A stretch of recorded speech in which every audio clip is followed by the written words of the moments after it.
बिस्मिल्लाहिर्रहमानिर्रहीम। अस्सलाम वालेकुम।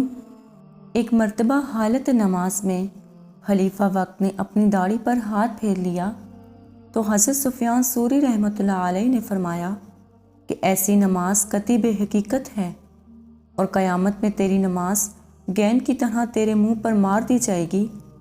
खलीफा ने झड़क कर कहा कि खामोश रहो। आपने फरमाया कि हक गोई में खामोशी कैसी। मज़ीद वीडियो स्टार्ट करने से पहले आपसे गुजारिश है कि हमारे YouTube चैनल को लाजमी सब्सक्राइब करें। ये सुनते ही खलीफा ने हज़बनाक होकर हुक्म दे दिया कि इसको फांसी दे दो।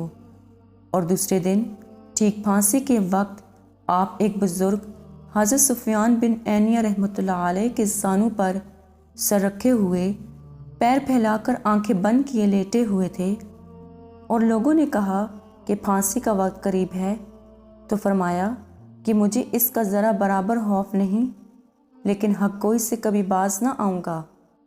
फिर अल्लाह ताला से अर्ज़ किया कि ए अल्लाह, खलीफा मुझे बेकसूर सज़ा देना चाहता है, इसलिए उसको बदला मिलना चाहिए।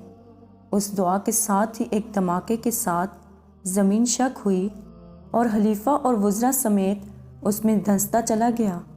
और जब लोगों से अर्ज़ किया कि इतनी ज़ोर असर दुआ हमने कभी नहीं देखी, तो फरमाया कि मेरे इज़हार हक़ की वजह से दुआ ज़ोर असर बन गई।